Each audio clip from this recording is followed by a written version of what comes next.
గజ్వేల్ మండలం అహ్మదీపూర్ గ్రామంలో మాజీ మార్కెట్ కమిటీ చైర్మన్ మాధసు శ్రీనివాస్ నేతృత్వంలో బీఆర్ఎస్ అధినేత మాజీ ముఖ్యమంత్రి కేసీఆర్ పై కాంగ్రెస్ సర్కార్ రాజకీయ వేధింపులకు వ్యతిరేకంగా రాష్ట్ర వ్యాప్తంగా నిరసనలకు బీఆర్ఎస్ పార్టీ పిలుపు మేరకు ప్రభుత్వ దిష్టిబొమ్మను దహన కార్యక్రమం పెద్ద ఎత్తున నిర్వహించారు.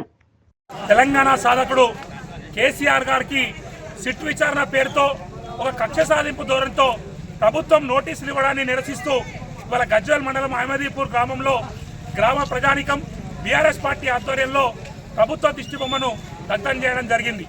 ఇవాళ కేసీఆర్ గారు గత 10 ఏళ్ల పాలనలో కేవలం కాలువలు, చెరువులు, రిజర్వాయర్ల పేరుతోటి రైతులకు నీళ్లు ఇచ్చి పసడి పంటలు పండించేటువంటి ప్రయత్నం కేసీఆర్ గారు చేస్తే ఈ ప్రభుత్వం కేవలం ప్రతిపక్ష పార్టీల్ని కేసుల పేరుతో వేధిస్తూ ఢిల్లీకి సూట్ కేసులు మోస్తూ ఇలా కేసులు సూట్ కేసుల పేరుతో ఒక ప్రతీకార పరిపాలనని కొనసాగిస్తూ ఉన్నది.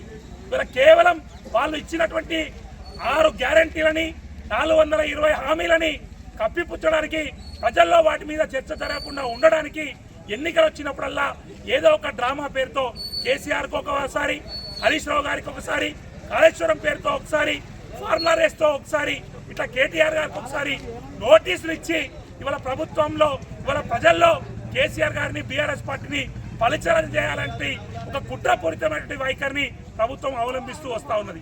కానీ ఇవాళ తెలంగాణ ప్రజలకు తెలుసు కేసీఆర్ గారు ఇటువంటి పిచ్చి ప్రయత్నాలకో మీరు చేసేటువంటి చిల్లర కేసులకో బెదిరే వ్యక్తి కాదు. తెలంగాణ కోసం ప్రాణాలు అర్పించడానికి సిద్ధపడి ఢిల్లీలో ఉన్నటువంటి అన్ని పార్టీలతో కొట్లాడి తెలంగాణ తెచ్చినటువంటి మహానాయకుడు కేసీఆర్ గారు. ఆయన మనోస్థైర్యాన్ని కేసుల పేరుతో, నోటీసుల పేరుతో దెబ్బతీస్తామనుకోవడం అది మూర్ఖత్వమే.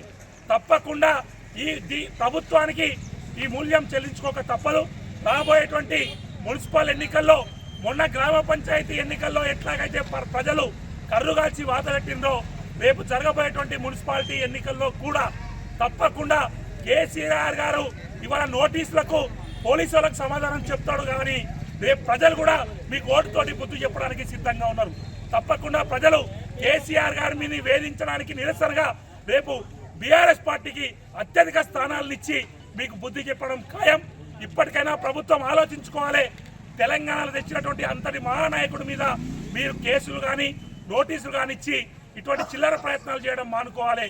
లేకపోతే ఇవాళ దాదాపు 12,000 గ్రామాల్లో బీఆర్ఎస్ పార్టీ ప్రజలు స్వచ్ఛందంగా నిరసన జరుపుతున్నారు. మీరు ఇట్లనే చేస్తే మీ ప్రభుత్వాన్ని కూల్చడం ఖాయం. మీ ప్రభుత్వానికి రోజులు దగ్గర పడడం ఖాయం. కాబట్టి ఇప్పటికైనా పాలన మీద దృష్టి పెట్టండి, ప్రతీకారం మీద కాదు.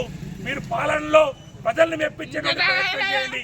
కానీ పరిపాలనలో చేయకుండా ప్రతీకార చర్యలు తీసుకుంటామంటే తప్పకుండా కేసీఆర్ గారి సైనికులుగా, కేసీఆర్ గారికి మద్దతు ఇచ్చే ప్రజానికమంతా మీకు తగిన బుద్ధి చెప్పడం ఖాయమని సందర్భంగా హెచ్చరిస్తా ఉన్నాం.